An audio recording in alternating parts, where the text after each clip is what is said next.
नमस्कार, just India में आपका स्वागत है। मैं हूं आपके साथ हिमांशु छाबड़ा। रुक करेंगे तमाम खबरों की तरफ जो है आपके लिए जरूरी। खबरों के प्रायोजक हैं आरोग्य मास्क लगाएं, कोरोना से सुरक्षित रहें। Oscar super speciality hospital and trauma centre, रंज किया showroom in Rohtak and Bahadurgarh. Showroom पर आएं, टेस्ट ड्राइव लें और गाड़ी बुक कराएं। भारत चीन सीमा पर हालात लगातार नाजुक बन चुके हैं। चीन ने पूर्वी लद्दाख के पैंगोंग त्सो के दक्षिणी इलाके में आपको बता दें भारी संख्या में सैनिक, टैंक और तोपों की तैनाती कर दी है और यह इलाका भारतीय सेना की राइफल रेंज से काफी करीब है। इसके बाद भारतीय सेना अलर्ट पर है। वहीं दोनों देशों के बीच लगातार छठवें दिन मिलिट्री लेवल की बातचीत बेनतीजा रही। सूत्रों के मुताबिक पीपल्स लिबरेशन आर्मी यानी कि पीएलए ने गुरुंग हिल और मगर हिल के बीच स्पांगुर गैप में यह तैनाती 30 अगस्त के बाद से शुरू कर दी थी, जब भारत ने चुशुल के पास पैंगोंगत्सो के दक्षिणी किनारे की ऊंचाई वाले इलाकों पर कब्जा कर लिया था।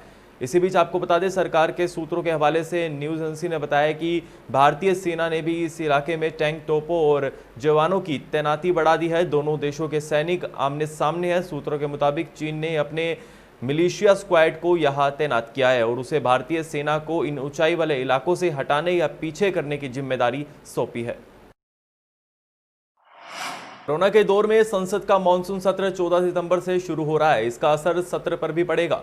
कुछ सांसद अपनी उम्र और स्वास्थ्य की वजह से सत्र में शामिल नहीं होंगे। इनमें कांग्रेस अध्यक्ष सोनिया गांधी भी शामिल है। सूत्रों के मुताबिक वह राहुल गांधी के साथ हेल्थ चेकअप के लिए विदेश रवाना हो गई है।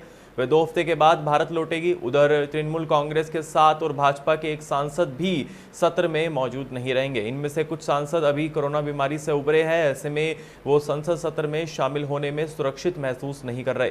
केंद्रीय रेल राज्य मंत्री सुरेश अंगदी सत्र में शामिल नहीं हो पाएंगे। उनकी कोरोना रिपोर्ट शुक्रवार को पॉजिटिव आई थी। वहीं केंद्रीय आयुष मंत्री श्रीपद नाइक शनिवार को अस्पताल से छुट्टी मिली है। उन्हें कोरोना की वजह से करीब 1 महीने तक वे अस्पताल में भर्ती थे। ऐसे में 67 साल के नाइक का भी सत्र में शामिल होने की कोई संभावना नहीं है। राज्यसभा के चीफ व्हिप सुखेंदु शेखर रॉय समेत 7 तृणमूल सांसदों ने सेशन में शामिल नहीं होने का फैसला किया है। मुंबई में retired navy officer Madan Sharma से शिव सैनिकों की मारपीट पर शिवसेना के सांसद संजय राउत ने कहा कि कार्टून बदनाम करने वाला था। शिव सैनिकों की भी वैसे ही त्वरित प्रतिक्रिया थी। उन्होंने ट्वीट किया, महाराष्ट्र में कानून का शासन है, कानून हाथ में लेने वाले किसी को भी बख्शा नहीं जाएगा। यही उद्धव ठाकरे सरकार की नीति है। उधर 65 साल के मदन शर्मा ने कहा कि मैं मुख्यमंत्री उद्धव ठाकरे जी से कहना चाहता हूं कि अगर वह कानून व्यवस्था संभाल नहीं सकते तो उन्हें इस्तीफा दे देना चाहिए। जनता को तय कर देना चाहिए कि कौन सी सरकार आकर कानून व्यवस्था को संभाल लेगी। रक्षा मंत्री राजनाथ सिंह ने इस हमले की निंदा की है। रक्षा मंत्री राजनाथ सिंह ने भी नेवी ऑफिसर से बातचीत की। उन्होंने ट्वीट किया, मुंबई में गुंडों के हमले के शिकार रिटायर्ड ऑफिसर से बात कर उनका हाल जाना। मैं उनके जल्द स्वास्थ्य ठीक होने की प्रार्थना करता हूं। पूर्व सैनिकों पर ऐसे हमले बर्दाश्त नहीं किए जा सकते।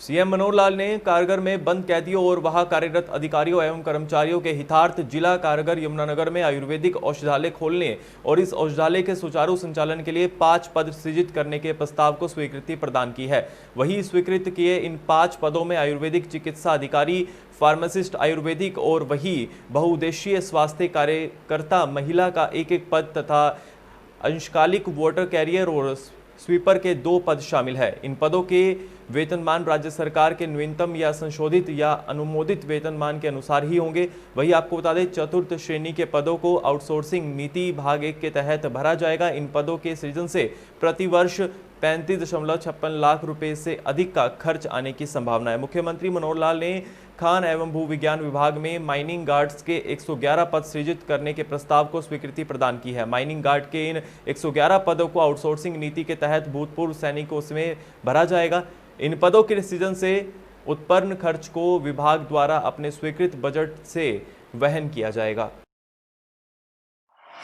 वही बात करें कोरोना की, तो आपको बता दें देश में 24 घंटे में कोरोना के 94,000 से ज्यादा मरीज देखने को मिले। तो वही इसके साथ ही अब तक 47,51,788 लोग संक्रमित हो चुके हैं। शनिवार को 76,463 लोग रिकवर हुए।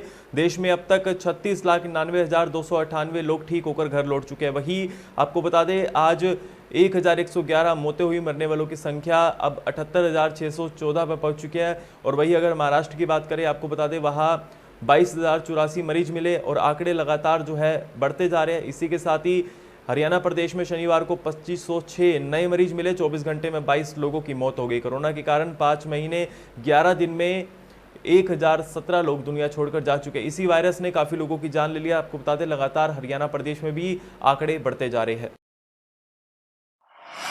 हरियाणा में स्वास्थ्य विभाग द्वारा आम आदमी पर आर्थिक दबाव डाले बिना बेहतर चिकित्सा सुविधाएं देने के प्रयास किए जा रहे हैं। ये बात इस तथ्य से भी स्पष्ट हो जाती है कि हरियाणा डेंगू मरीजों के लिए निःशुल्क सिंगल डोनर प्लेटलेट्स की नई पहल करने वाला उत्तरी क्षेत्र का पहला राज्य है। इसके अलावा राज्य भर की सरकारी प्रयोगशालाओं में डेंगू का परीक्षण मुफ्त किया जा रहा है। विभाग जहां तक और विभाग कोविड-19 और नियंत्रण के लिए एड़ी चोटी का जोर लगा रहा है, वहीं दूसरी ओर ये डेंगू जैसी अन्य बीमारियों के प्रसार की निगरानी भी कर रहा है। स्वास्थ्य विभाग के अतिरिक्त मुख्य सचिव राजीव अरोड़ा ने कहा कि राज्य में वर्ष 2017 से डेंगू के मामले में कमी आई है और सितंबर 2020 में अब तक डेंगू के केवल 33 मामले सामने आए हैं। मुख्य रूप से 2 जिलों गुरुग्राम और भिवानी से डेंगू के मामलों की रिपोर्ट मिली है।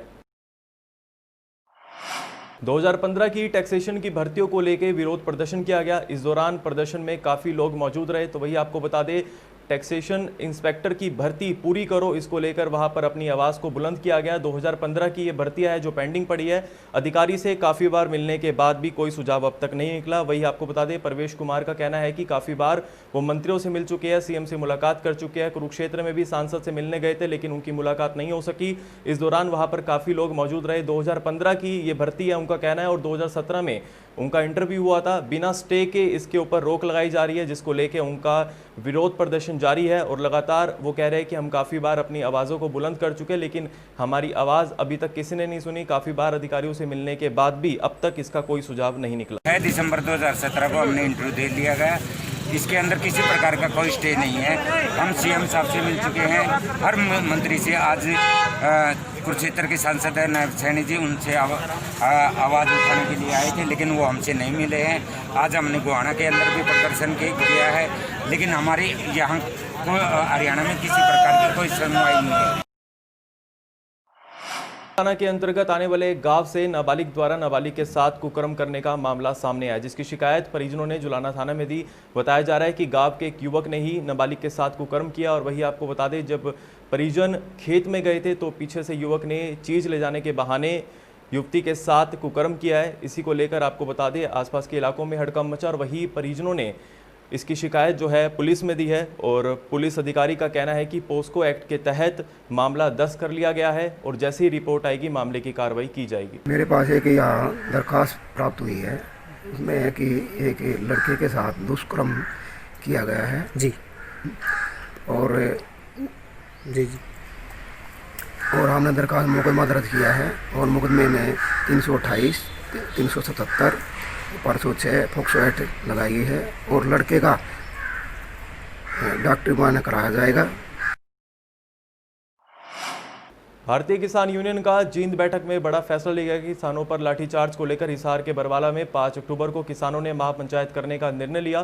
किसानों की मांगे नहीं मानी तो किसान आर पार की लड़ाई लड़ेंगे। इसी के साथ ही आपको बता दें, किसानों ने हरियाणा सरकार का पुतला फूंका। उस दौरान काफ़ी रोष प्रदर्शन देखने को मिला। बैठक में जींद में भारतीय किसान यूनियन ने आज बड़ा फैसला लिया है, जिसमें किसानों ने खुलेआम चेतावनी दी कि 5 अक्टूबर को हिसार के बरवाला में किसानों की महापंचायत का आयोजन होगा। इसी के साथ ही आपको बता दें, प्रदेश में पहले भी किसान जो है सरकार के खिलाफ विरोध कर चुके। अध्यादेशों को लेकर सरकार के खिलाफ विरोध प्रदर्शन किया था और कल वही 3 सांसदों का डेलीगेशन बनाया गया, जिस डेलीगेशन में सांसदों ने व्यापारी आड़तियों के साथ मुलाकात की और लगातार जो है विरोध प्रदर्शन किसानों का जारी है सरकार के खिलाफ। और अब वही महापंचायत का एक चेतावनी जो है वो दी गई है कि 5 अक्टूबर को महापंचायत होगी। खुलेआम चेतावनी दी है। हिसार के बरवाला में किसानों की महापंचायत का आयोजन होगा। खड़ा मीटिंग बुलाने लग रहा है, वो कोई किसानों की मीटिंग नहीं, वो तो इसका एक बुलाने का तरीका है। क्योंकि जो समय विधेयक में बातें आई हैं उसमें क्लियर सी बात है,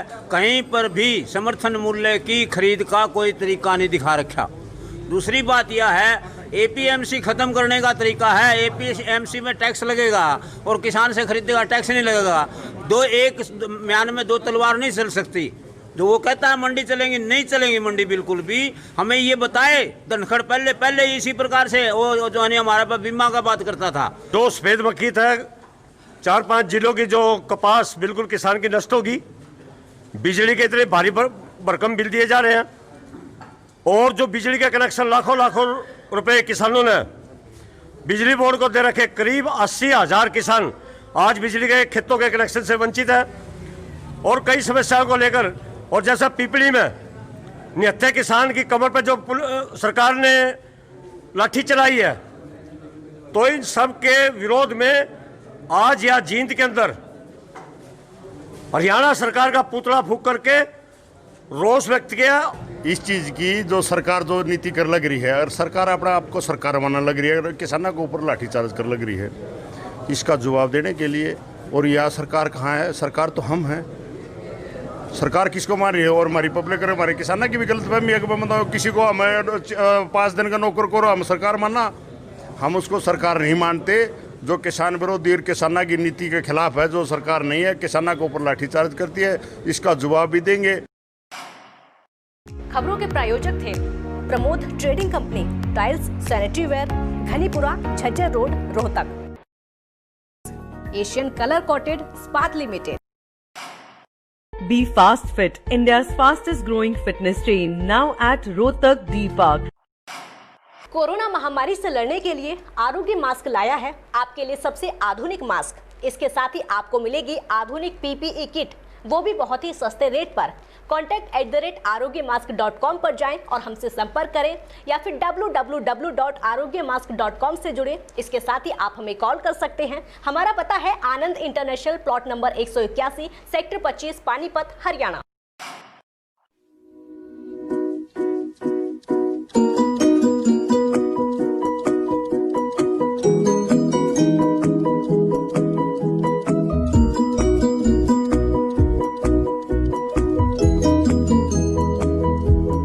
मेडिफिल इंटरनेशनल, 7 शीतल कॉम्प्लेक्स, सुभाष नगर, रोहतक।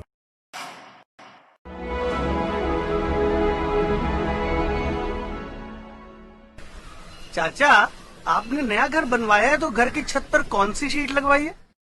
बेटा, मैंने अपने घर की छत पर एशियन शीट लगवाई है, क्योंकि वो कभी न मिटने वाले ओरिजिनल निशान की चादरें हैं। साथ में ISI का चिन्ह, 5 साल की वारंटी के साथ साथ पैसों का सही मूल्य देने वाली वही इकलौती शीट्स हैं। क्योंकि नाम नहीं, पहचान जरूरी है। इस बुलेटिन में बस इतना ही। देखते रहिए जस्ट इंडिया न्यूज। नमस्कार।